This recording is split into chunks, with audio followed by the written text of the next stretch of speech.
সম্মানিত দর্শক, জনাব তারেক রহমান সাহেব দেশে ফিরেছেন 17 বছর পর 25শে ডিসেম্বর 2025 সনে। তিনি বাংলাদেশে আসার সঙ্গে সঙ্গে এদেশের যে রাজনীতির ক্যালকুলেশন, ম্যাথমেটিক্স বা অঙ্ক, সব কিছু ওলটপালট হয়ে গেছে।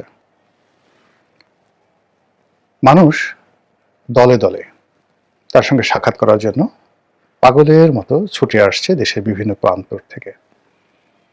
তিনি যে অফিসে বসছেন সে অফিসের সামনে রীতিমতো হৈ হৈ রই রই কাণ্ড।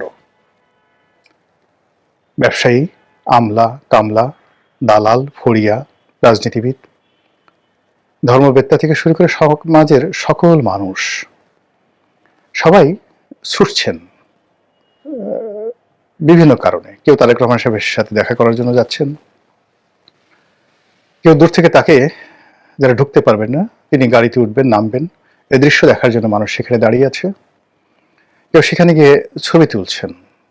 ওখানে যে একটা উৎসবের আমেজ তৈরি হয়েছে, অসংখ্য মানুষ সকাল থেকে রাত্রি অবধি সেখানে দাঁড়িয়ে তামসা দেখার জন্য মোটামুটি নিজেদেরকে সেখানে নিয়োজিত রেখেছেন।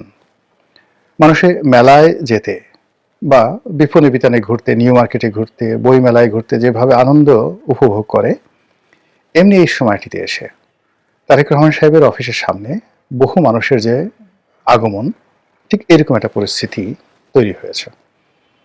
এটার ভবিষ্যৎ কি? এভাবে কি চলতে থাকবে? না। যারা আসছে তারা উৎসাহ থেকে আসছে, উদ্দীপনা থেকে আসছে, আবেগ থেকে আসছে।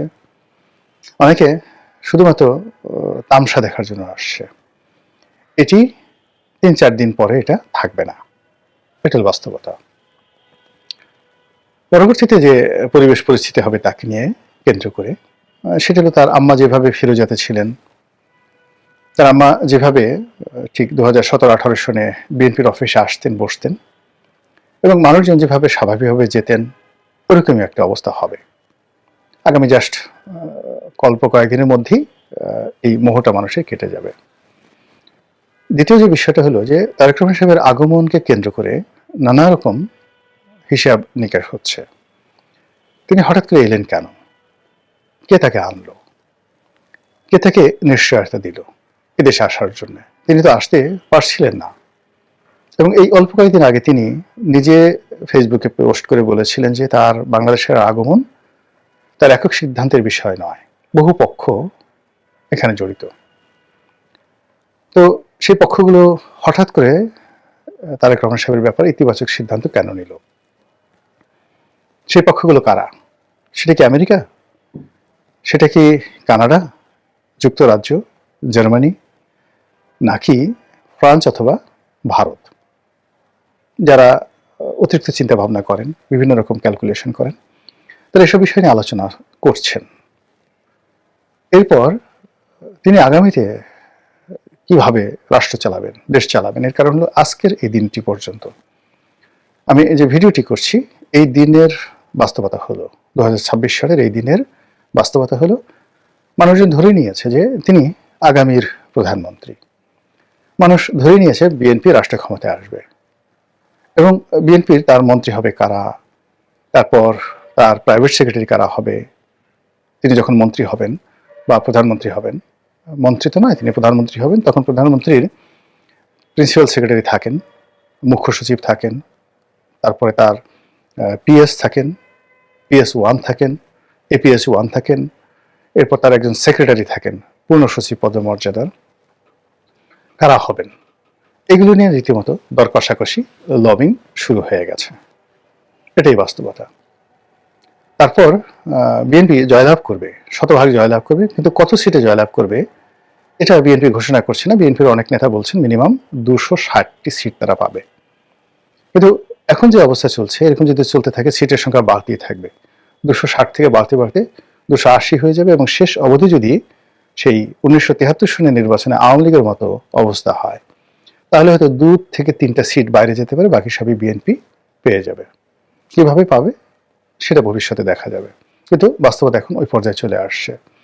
মাঠে বিএনপির কোনো প্রতিদ্বন্দ্বী নেই এই মুহূর্তে। ইচ্ছাই হোক অনিচ্ছাই হোক 1973 সনে বঙ্গবন্ধুর সঙ্গে দেখা করার জন্য যেভাবে মাওলানা আব্দুল হামিদ খান ভাসানী ছুটতেন, এখন তারেক রহমান সাহেবের সাথে দেখা করার জন্য জামায়াতের আমির ছুটছেন। 1973 সঙ্গে বঙ্গবন্ধুর সঙ্গে দেখা করার জন্য সকল ছাত্র যুবক থেকে শুরু করে সবাই লাইন দিতেন। এখনো ঠিক ডাকসু, রাকসু, জাকসু যত ছাত্র সংসদের নেতৃবৃন্দ রয়েছেন, তারেক রহমান সাহেবের দর্শন লাভের জন্য তারা ছুটছেন। তো অসুবিধা কোথায়? অসুবিধা হলো যে যখন অপ্রত্যাশিতভাবে কোনো কিছু ঘটে এবং যখন যিনি ড্রাইভিং সিটে আছেন, গাড়ি চালান, গাড়িতে কি পরিমাণ তেল আছে, কোথায় যেতে হবে, গন্তব্য কি, এই বিষয়গুলো তার স্পষ্ট ধারণা না থাকে, তখন চালক হিসেবে তিনি একটা ডেঞ্জারাস সময় বা ভয়াবহ সময় অতিক্রম করেন। বলা হচ্ছে তারেক রহমান সাহেব প্রধানমন্ত্রী হবেন। এখন বাংলাদেশের রিজার্ভের অবস্থা কি, অর্থনৈতিক অবস্থা কি, তারপর এই মুহূর্তে বাংলাদেশের টপ 10 সমস্যা কি, প্রধানমন্ত্রী হিসেবে যেগুলো তাকে মোকাবেলা করতে হবে, এই বিষয়গুলো তিনি এখনো চিন্তা ভাবনা করার, গ্রাউন্ড ওয়ার্ক করার সময় পাননি। এর মধ্যে নির্বাচনটি ক্রমশ তার কাছে চলে আসছে। ফলে আগামী যে দিনগুলো তাকে জনসভা যদি করতে হয়, অন্তত 10টি জনসভা যদি করতে হয়, হাতে সময় কই? এগুলো নানা ঝামেলা হবে সামনের দিনগুলোতে। কিন্তু তার সাথে বড় যে ঝামেলা, সেই ঝামেলা হলো তারেক রহমান সাহেব কি জাতীয় সরকার গঠন করবেন, নাকি তিনি ভারতের কোন এজেন্ডা বাস্তবায়ন করবেন? হঠাৎ করে জয়শঙ্কর বাংলাদেশে এলো কেন?